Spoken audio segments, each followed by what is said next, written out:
안녕하세요. BST 성형외과 대표원장 나옥주입니다. 실제로 이제 유륜절개로 가슴을 끌어올리는 수술을 하다 보면 이렇게 유륜이 커지는 경우도 분명히 있습니다. 그래서 이런 게 무조건 뭐 커지지 않는다라고 말할 수 있는 상태는 아니고요.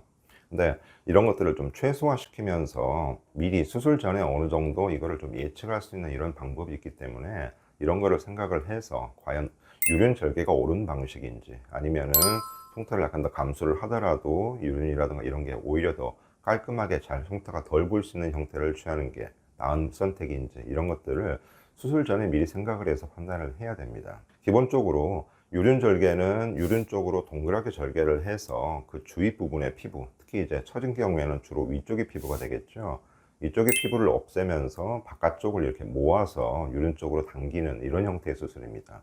그래서 유륜 절개는 거의 대부분이 이 처진 정도가 심각하지 않은 상태, 즉 보통 이제 1, 2, 3단계로 이야기를 할 때는 1단계 정도에서 많이 쓰는 방법 중에 하나입니다.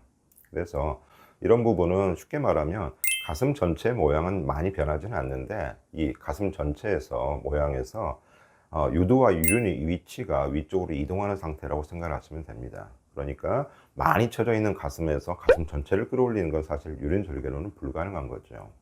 그리고 기본적으로 이런 식으로 밖에 더 많은 길이로 있는 이 밖에 피부를 유륜 쪽으로 갔다가 이런 식으로 조이는 이런 형태로 수술이 진행될 수밖에 없기 때문에, 이게 시간이 지나면서 유륜이 잡아당겨져서 커지려는 힘 또한 반드시 존재를 합니다.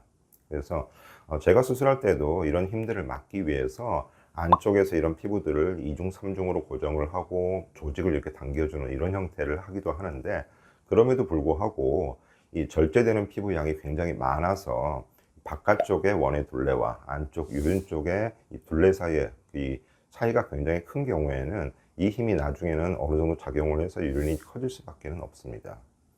또 한 가지 유륜 절개 방식에서 생각을 해야 될 점은, 이렇게 피부를 많이 없애면 많이 없앨수록, 즉 욕심을 부려서 실제로 이 절개 방식에서 가능하지 않은 정도로 해서 많이 올리려고 했을 때는 가슴 전체적인 모양이 앞으로 옹긋한 모양이 아니라 좀 납작하게 됩니다. 그래서 이런 경우에는 나중에 이것 때문에 뭐 예를 들어 오염물이라던가 이런 식으로 재수술하는 경우도 분명히 있으니까요. 이런 점들을 좀 고려를 해서 수술 전에 흉터만을 이렇게 작게 한다는 이런 생각보다는 흉터는 어느 정도 감수를 하더라도 확실하게 가슴 모양을 예쁘게 이렇게 만들 수 있는 방법을 생각을 해서 미리 수술 플랜을 정하는 게 굉장히 중요한 방법이라고 생각을 하겠습니다.